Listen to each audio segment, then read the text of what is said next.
Good morning students. पिछली class में हम लोग सोशल वेस्ट तक कंप्लीट कर लिए थे। Without wasting our time let's start from the new paragraph. आज इस चैप्टर को कंप्लीट कर लेना है ना। So today we will not waste our time from here. इस जगह से ध्यान दो। Unemployment tends to increase economic overload. What unemployment, अगर आप एम्प्लॉयड नहीं है देन ये क्या करेगा? Tends to increase economic overload. The dependence of the unemployed on the working population increase. ठीक है, सिंपल सा एग्जांपल, एक घर का एग्जांपल लेते हैं। ठीक है, जैसे कि एक फैमिली है, अपना ही घर का लो सब कोई, मान लो 5 मेंबर हो। ठीक है, अब यहां पर सिर्फ अर्निंग जो है, अर्निंग मैन वो फादर है, ठीक है, या मदर है। सिर्फ का मैं बात कर रहा, या तो फादर, इधर फादर और मदर, ये दोनों में से कोई एक है अर्निंग। ठीक है, अब एक अर्न कर रहे हैं तो इस 5 में बचा कितना? 4। अब यहां 4 क्या है? अनएम्प्लॉयड है। ठीक है, 4 क्या? अनएम्प्लॉयड है। तो ये जो 4 का बर्डन है ये इस एक पे है ना, जो अर्न कर रहे हैं, तो क्या वो ओवरलोड हो गया? ओवरलोड हो गया ना, स्ट्रेस ज्यादा आ गया। ठीक है, स्ट्रेस ज्यादा किस पे? जो अर्न कर रहा है। ठीक है, मॉरल लाइबिलिटीज जो है वो सबसे ज्यादा। क्यों? अगर वो अर्न नहीं करेंगे तो वो जो रेस्ट ऑफ द 4 पीपल जो अनएम्प्लॉयड हैं वो क्या खाएंगे? ठीक है, सबसे बेसिक नीड क्या? हेल्थ, एजुकेशन, यही है ना, हेल्थ, एजुकेशन। तो हेल्थ, खाना, डाइट, तो क्या खाएंगे? ठीक है, तो ये वाला स्ट्रेस आता। तो इसी तरह ना, अब इसी को ना कंट्री लेवल पर ले आओ, बड़े पैमाने पर। ठीक है, बड़े पैमाने पर क्या होगा कि मान लो 200 पॉपुलेशन है आपका कंट्री का। ठीक है, इसमें से अर्न मात्र कर रहे हैं 75, अर्न कर रहे 75, तो रेस्ट जो 125 पीपल हैं, ठीक है, वो क्या है? बर्डन है इस 75 पे, बर्डन है ना इस 75 पे, समझ रहे हो? तो यहां पर इस टर्म वाला का बात कर रहा। अब क्या होगा कि अगर गवर्नमेंट सोशलिस्ट है, सोशलिस्ट गवर्नमेंट है, जिस तरह का गवर्नमेंट अपना कंट्री में कौन सा गवर्नमेंट चलता है? Socialist government. ठीक है, सोशलिस्ट फॉर्म ऑफ गवर्नमेंट। ठीक है, हालांकि ये मिक्स्ड इकोनॉमी है, अपना जो देश है मिक्स्ड इकोनॉमी है, लेकिन हम उतना हाई लेवल पर नहीं आ रहे हैं। ठीक है, हम छोटा सा एक एग्जांपल ले रहे हैं, सोशलिस्ट है। ठीक है, तो सोशलिस्ट है तो गवर्नमेंट सपोर्ट करेगी। तो जो 125 पीपल बचेंगे, 125 पीपल रहेंगे, इन्हें सपोर्ट कौन करेगा? गवर्नमेंट करेगा। ठीक है, ये 125 पीपल में जो होगा मल्टीपल रीजंस होगा अनएम्प्लॉयमेंट का, या तो किन्हीं का एबिलिटी नहीं होगा, या डिप्राइव्ड ग्रुप होंगे, इस तरह का भी सीन रह सकता है। ठीक है, तो क्या करेगा? गवर्नमेंट सपोर्ट करेगा। तो इस तरह से ये क्या होता है? इकोनॉमिक बर्डन बढ़ जाता है। ठीक है, चलो आगे आते हैं। ठीक है, ये समझ गए, unemployed on the working population increase. The quality of life, इस जगह से the quality of life of an individual as well as of society is adversely affected. जो क्वालिटी ऑफ लाइफ होगा, quality of life of an individual, हर एक इंसान का, ठीक है, as well as society is adversely affected when a family has to live on a bare subsistence level, there is a general decline in its health status and rising withdrawal from the school system। अब यहां पर क्या होता है ना कि कोई family, ठीक है, वो जी रहा एकदम सबसिस्टेंस लेवल पे, बस चलाने भर अपना रोजी रोटी किसी तरह। 2 स्क्वायर ऑफ मील जो होता है ना, 2 स्क्वायर ऑफ मील, जिसे हिंदी में बोलते हैं 2 रोटी, बोलते हैं ना, दिन भर का 2 रोटी, वही कमा ले रहे हैं आप। ठीक है, तो वो बहुत है। ठीक है, तो इस कंडीशन में क्या होगा कि अगर आप सिर्फ 2 वक्त का रोटी कमा रहे हैं तो आपका जो लाइफ स्टाइल है, ठीक है, लाइफ स्टाइल के साथ हेल्थ, एजुकेशन, ये सब क्या होगा? एडवर्सली अफेक्ट होगा, एडवर्सली अफेक्ट होगा। अब आप वही बात, पेट का आग बुझाइएगा या अपना लाइफ स्टाइल बढ़ाइएगा? ऑफ कोर्स आंसर क्या आया? पेट का आग बुझाइएगा। तो फिर आप प्राइमरी अपना सिर्फ खाने तक ही सीमित रह जाइएगा। ठीक है, इस तरह का सीन होता है अनएम्प्लॉयमेंट रहने से। ठीक है, तो ये है सिस्टम। तो अनएम्प्लॉयमेंट क्या करता है? ये पैराग्राफ फाइनली क्या बताना चाह रहा था कि अनएम्प्लॉयमेंट जो है बर्डन बढ़ाता है एम्प्लॉयड पीपल पे, और फिर जो अनएम्प्लॉयमेंट है वो मल्टीपल रीजंस के कारण क्या होता है कि और गंभीर सिचुएशंस ले लेता है, जिस तरह हेल्थ एंड एजुकेशन ये सब एडवर्सली अफेक्ट होगा। ठीक है, अगर अनएम्प्लॉयमेंट ज्यादा हाई है, ठीक है, अनएम्प्लॉयमेंट हाई है, तो वो आगे चलकर हेल्थ एंड एजुकेशन को भी एडवर्सली इफेक्ट करेगा। कैसे करेगा इस जगह पर पढ़ लीजिए, इस पैराग्राफ पे। ठीक है, चलो आगे आओ। हैंस हियर, इस जगह से, hence unemployment has detrimental impact of the overall growth of the economy. Overall growth of economy जो है, यहां पर अनएम्प्लॉयमेंट बहुत ही डिट्रीमेंटल रोल प्ले करता है। क्यों? क्योंकि अगर किसी देश में अनएम्प्लॉयमेंट का रेट हाई रहेगा तो डेट मीन्स कि वहां पर बहुत सारे लोग जॉब नहीं कर रहे हैं, वर्क नहीं कर रहे। अब बहुत सारे लोग वर्क नहीं करेंगे तो जीडीपी में उनका जो कंट्रीब्यूशन होगा वो क्या होगा? कम होगा। जीडीपी में कंट्रीब्यूशन कम होगा। ठीक है, अरे सिंपल सी बात है, जीडीपी जितना हाई होगा पीपल का लाइफ स्टैंडर्ड उतना हाई होगा। जीडीपी हाई होगा मतलब कि बहुत लोग कंट्रीब्यूट कर रहे हैं, जॉब कर रहे हैं, ठीक है, तो सैलरी मिल रहा है, सैलरी मिलेगा तो लाइफ स्टाइल जो होगा हाई होगा। समझ रहे हो? सब लिवाइस का जींस पहनेगा, वुडलैंड का जूता पहनेगा, घूमने जाएगा, टूर पर जाएगा। ठीक है, तो इससे क्या होगा कि अगेन मार्केट में पैसा आएगा। तो थोड़ा सा हम इन डेप्थ इकोनॉमी आ रहे हैं। ठीक है, थोड़ा सा आगे, बट अब यहीं पर हम इसको स्टॉप कर दे रहे हैं, नहीं तो समझाते समझाते ज्यादा इन डेप्थ आ जाएंगे। ठीक है, तो ये हो जाएगा। तो इस तरह जीडीपी में कंट्रीब्यूट करते हैं। तो अनएम्प्लॉयमेंट है, डेट मीन्स की जीडीपी में कंट्रीब्यूटर कम है। तो जीडीपी में कंट्रीब्यूटर कम है तो प्रॉब्लम है, मतलब अनएम्प्लॉयमेंट ज्यादा है। सिंपल सी बात है, दोनों बोथ आर रिलेटेड। ठीक है, और जीडीपी में समझा चुका हूं पहले भी, जिन्हें डाउट होगा वो पहले रिवाइज कर लेंगे जीडीपी जीएनपी। ठीक है, इसलिए हम स्टार्टिंग में ही बोले थे जीडीपी बहुत इंपॉर्टेंट चीज है, जीडीपी एंड जीएनपी। ठीक है, तो यहां तक ये समझ गए तुम कि ओवरऑल जो ग्रोथ है ये एडवर्सली अफेक्ट होगा। अब यहां देखो, increase in unemployment is an indicator of depressed economy. Depressed economy मतलब कि इकोनॉमिक कंडीशन अच्छा नहीं है। ठीक है, एक स्टेज होता है, हर एक इकोनॉमी का ना स्टेज होता है, जैसे बूम। ठीक है, बूम के बाद नीचे आएगा, लो होगा, उससे ज्यादा लो हो जाएगा तो डिप्रेस्ड हो जाएगा, रिसेशन हो जाएगा, फिर रिकवर होगा, फिर boom. Boom boom BOOM, boom. Boom condition मतलब होता है बूम। बूम कंडीशन मतलब होता है कि बहुत बढ़िया कंडीशन पे है। ठीक है, बूम कंडीशन मतलब बहुत बढ़िया कंडीशन पे है। ठीक है, बूम कंडीशन। ठीक है, इकोनॉमी को बोलते हैं। समझ गए? तो यहां पर ये हो गया, डिप्रेस्ड इकोनॉमी का ये इंडिकेटर बन जाएगा कि आपका देश का अर्थव्यवस्था बढ़िया नहीं है। ठीक है, economy. It also waste the resources, it also waste the resources which could have been gainfully employed. If people can not be used as a resource they naturally appear as a liability of the economy. Simple सी बात है, इस chapter में starting से पढ़ रहे कि अगर पीपल को आप रिसोर्स की तरह यूज नहीं कीजिएगा तो वो लाइबिलिटीज बन जाएगा। और लाइबिलिटीज ज्यादा अच्छा या एसेट्स ज्यादा अच्छा? इट्स क्वाइट, आप समझ ही सकते हैं, एसेट्स ज्यादा अच्छा लाइबिलिटी होने से। ठीक है, तो इसलिए अपना देश का पीपल को पढ़ाइए, आगे बढ़ाइए, स्किल दीजिए कि जीडीपी में कंट्रीब्यूट करे। समझे?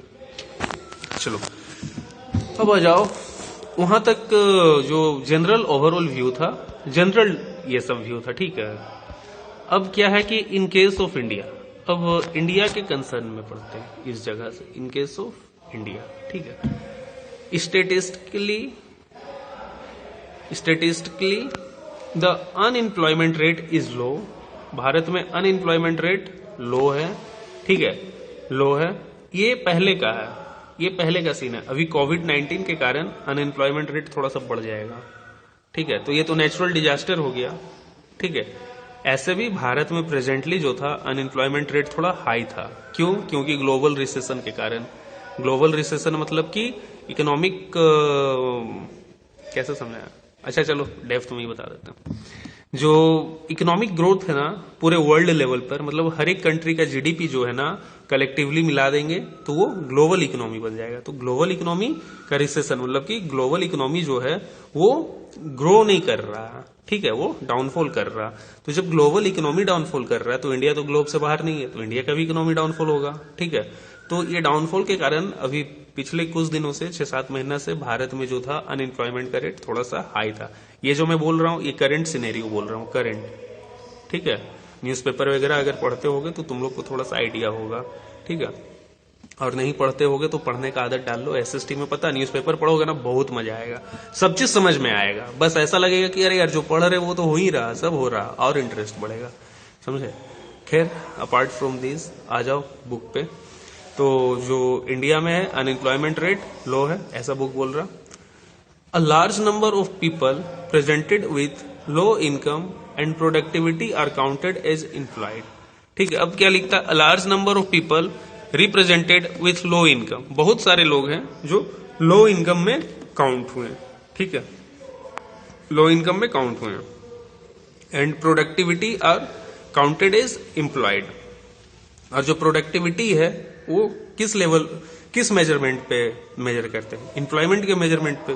जितने लोग एम्प्लॉयड हैं प्रोडक्टिविटी हम लोग उतना मान कर चलते हैं, ठीक है। तभी ना कैलकुलेट करते हैं कि प्रोडक्टिविटी है या नहीं। अगर 100 लोग एम्प्लॉय है तो हम लोग सोच रहे हैं कि 100 का प्रोडक्टिविटी होना चाहिए, बट अगर 100 का प्रोडक्टिविटी नहीं होता, ठीक है, कम होता प्रोडक्टिविटी, तब ना कंपेयर करते उस 100 से कि आखिर प्रोडक्टिविटी कितना है, नेट प्रोडक्टिविटी कितना है, और ये जो डिफरेंस है ग्रोस प्रोडक्टिविटी और नेट प्रोडक्टिविटी में, उसमें अंतर क्या, समझे, बात समझे,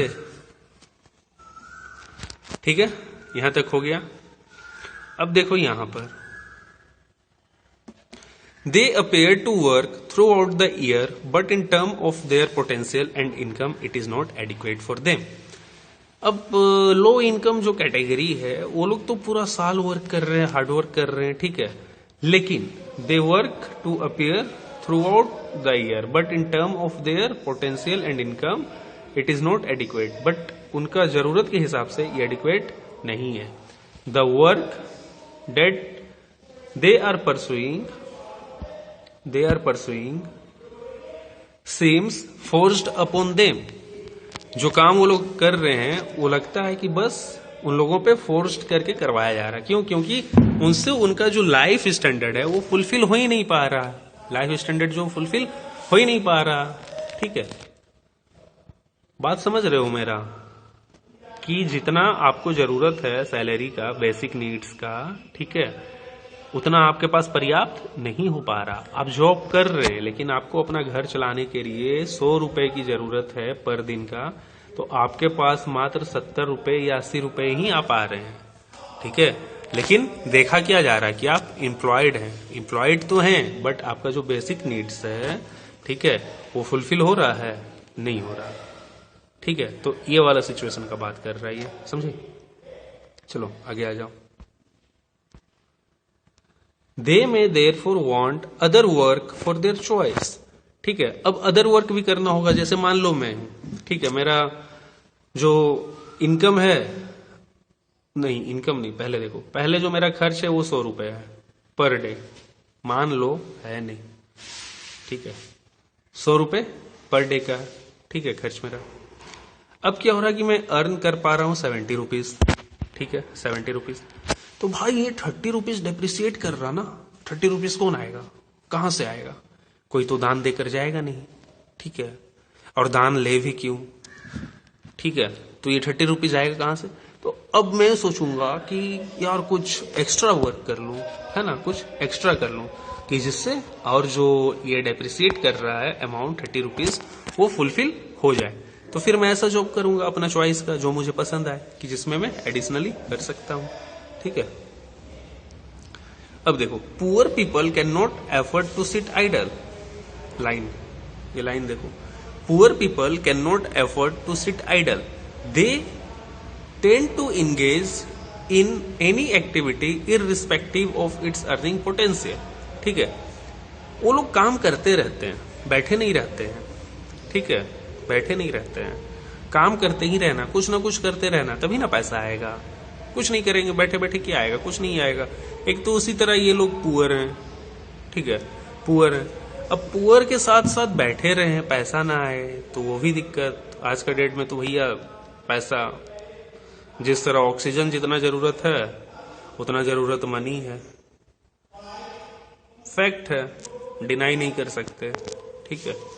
लेकिन हाँ, मनी उतना ही जरूरत है कि जिससे इंसान का जरूरत पूरा हो जाए। ठीक है, चलो आ गए यहां। ठीक है, इररिस्पेक्टिव ऑफ अर्निंग पोटेंशियल। फिर यहां पर देखो, their earning keeps them on bare subsistence level. ठीक है, their earning keeps them on bare subsistence level, और वो जो अर्न करते हैं उससे बस वो लोग जीने भर का खुराकी चला पाते हैं। एज यहां पर देखो पिक्चर दिया हुआ, can you remember how much did you pay when you asked him to mend your shoe और स्लीपर्स। ठीक है, कितना रुपए देते हो जब अपना जूता या चप्पल स्टिच करवाते हो या कुछ करवाते हो तो? वो बोला 10 रुपए। अरे भैया 7 रुपए ले लीजिए ना, या 8 रुपया ले लीजिए। बहुत कम ही लोग जो होता है बिना बोले 10 रुपए दे देते हैं। ह्यूमन नेचर, नेगोशिएशन, नेगोशिएट तो करेंगे ही। ठीक है, मार्केट है तो मार्केट में नेगोशिएशन होगा ही। My point of view is that ना, कि ये लोग कमा कितना लेते हैं, समझे? मेरा पॉइंट ऑफ व्यू वो है, समझे? तो ये है। ठीक है, चलो अब देखो नेक्स्ट पैराग्राफ क्या है। मोर ओवर से देखो स्टार्टिंग में, moreover the employment structure is characterised by self employment in the primary sector. ये जो सेल्फ एम्प्लॉयमेंट है, ठीक है, ये कैटेगरी है किसका? प्राइमरी सेक्टर का। The whole family contributes in the field even though not everybody is really need. यहाँ पर क्या होता है कि पूरा फैमिली ही खेत में लगे हुए रहते हैं, चाहे जरूरत हो या नहीं हो, क्योंकि ये सेल्फ एम्प्लॉयमेंट है। सेल्फ एम्प्लॉयमेंट मतलब सब कोई मिल के काम कर रहे हैं, अपना फैमिली मेंबरिंग कर रहे हैं, सेल्फ खुद हम लोग एम्प्लॉयमेंट कर रहे हैं। ठीक है, एम्प्लॉयड हैं तो सेल्फ एम्प्लॉयमेंट समझ गए कि ये प्राइमरी सेक्टर का पार्ट है, और इसमें क्या होता है, होल फैमिली कंट्रीब्यूट करते हैं। ठीक है, होल फैमिली, पूरा परिवार कंट्रीब्यूट करते हैं इन the field even though not everybody is really needed, चाहे वहां पर हर एक कोई का जरूरत हो या ना हो। ठीक है, यहां पर से एक चीज को कोरिलेट करो तो अनएम्प्लॉयमेंट को, यहां पर लाइन लिखा ना, the whole family contributes in the field even though not everybody is really need. Not everybody is really need मतलब चाहे उतने लोगों का जरूरत हो या ना हो। तो मैं ऐसा कौन सा अनएम्प्लॉयमेंट बताया था जिसमें चाहे ज्यादा लोगों का जरूरत हो या ना हो फिर भी बहुत सारे लोग एम्प्लॉयड रहते हैं? कौन सा एम्प्लॉयमेंट था? किस एम्प्लॉयमेंट का बात किए थे? डिस्गाइज्ड एम्प्लॉयमेंट, डिस्गाइज्ड अनएम्प्लॉयमेंट का बात किए थे ना, डिस्गाइज्ड का। तो डिस्गाइज्ड में क्या था कि जितना डिमांड है उससे ज्यादा लोग फिर भी वहां वर्क कर रहे हैं, जॉब कर रहे हैं। ठीक है, अपना वर्क कर रहे हैं। तो यहाँ पर भी वही, होल फैमिली का जरूरत हो या ना हो लेकिन फिर भी होल फैमिली वर्क कर रहे हैं। तो it can be set like an example of the disguised unemployment. ठीक है, कहीं पुट कर सकते हो, काइंड ऑफ एग्जाम्पल है। अब सिचुएशन कैसा, किस सिचुएशन पे तुम कौन सा एग्जाम्पल पुट कर रहे हो, it is totally on you, तुम पे होगा, वो डिपेंड करेगा। समझे? फिर यहां देखो, so there is disguised unemployment in the agriculture sector. लिखा हुआ ही है, ये वाला लाइन हम पहले ध्यान नहीं दिए थे, बस उतना ही तक मैं समझाने लगे थे। ठीक है, तो यहां पर लिखा हुआ ही है, तो so there is disguised unemployment in the agriculture sector. इसलिए अनएम्प्लॉयमेंट जो है एग्रीकल्चर सेक्टर में कैसा है? Disguised.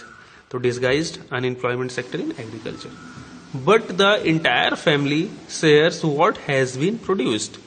This concept of sharing of work in the field and produce reduce the hardship of unemployment in the rural sector. ठीक है, अब देखो यहां पर होता क्या, जैसे कि पढ़ते आ रहे हैं हर एक चीज का पॉजिटिव नेगेटिव दोनों इम्पैक्ट है। तो नेगेटिव तो देख लिए, डिस्गाइज्ड है, पॉजिटिव क्या है? अब एक सर्टेन पीस ऑफ फील्ड है, उसमें जितने लोग काम कर रहे हैं फैमिली मेंबर, ठीक है, तो वो लोग क्या होता है कि जब हार्वेस्ट किए इसको तो आपस में ही बांट लिए। ठीक है, आपस में ही बांट लिए, तो उससे क्या होता है कि इनका जो बेसिक न्यूट्रिएंट है, बेसिक न्यूट्रिएंट मतलब बेसिक फूड, समझ रहे हो? ऐसे इकोनॉमिक्स में बोलते हैं बेसिक न्यूट्रिएंट जिसमें फैट, कार्बोहाइड्रेट, नाइट्रोजन ये सब आता है, समझे? तो ये थोड़ा सा इन डेप्थ है, इवन दो फिर भी बता दिए हैं। तो on a basis of nutrient, ये तो इंश्योर हो गया ना उन लोगों का खाना जो आपका स्टेपल फूड है, वो तो इंश्योर हो गया। अगर मान लो पैडी है तो चावल इंश्योर हो गया, ठीक है, व्हीट है तो आटा इंश्योर हो गया, ठीक है, रोटी इंश्योर हो गया। तो इस तरह से ये लोग बांट लेते हैं आपस में। ठीक है,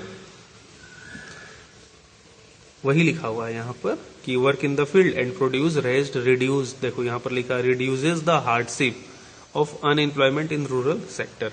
तो इससे क्या होता है कि हर एक लोग आपस में बांट लेते हैं, तो अनएम्प्लॉयमेंट रहने से क्या होगा, आपका बेसिक जो खाना पीना है उस पर इफेक्ट होता है, तो यहाँ पर नहीं होता।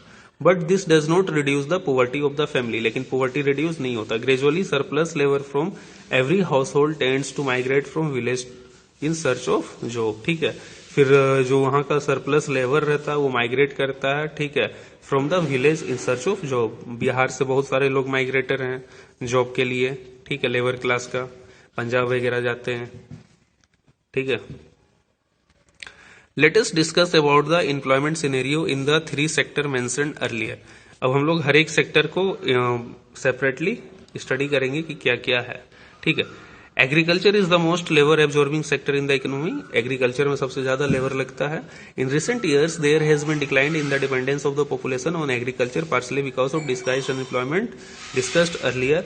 अभी क्या एग्रीकल्चर पर एम्प्लॉयमेंट के लिए डिपेंडेंसी घटा है, क्यों? क्योंकि डिस्गाइज्ड अनएम्प्लॉयमेंट के कारण लोग समझने लगे हैं कि जरूरत से ज्यादा लोग एक ही फील्ड पर काम करके कोई फायदा है नहीं, ठीक है, तो दे मूव, माइग्रेट करते हैं। Some of the surplus labour in agriculture has move to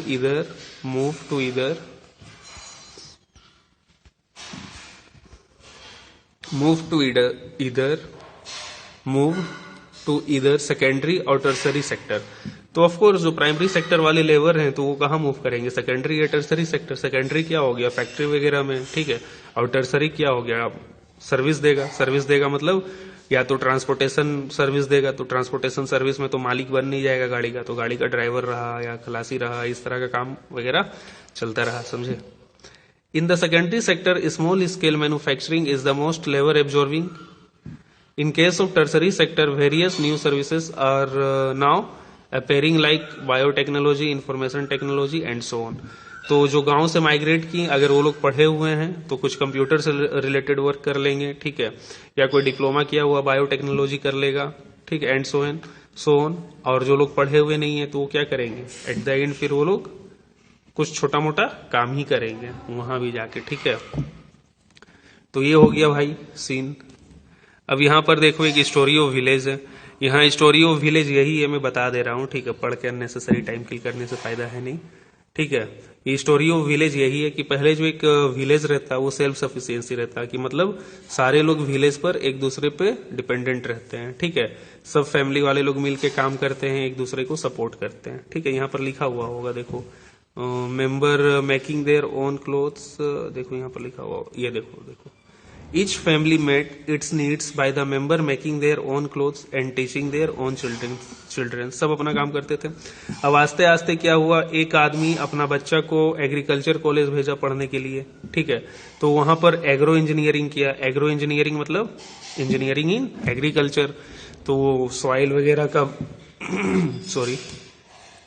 soil वगैरह का बारे काफी बढ़िया से पढ़ा। अब रिटर्न अपना विलेज आया, गांव आया, तो वहां पर एग्रीकल्चर बहुत बढ़िया करने लगा, है ना।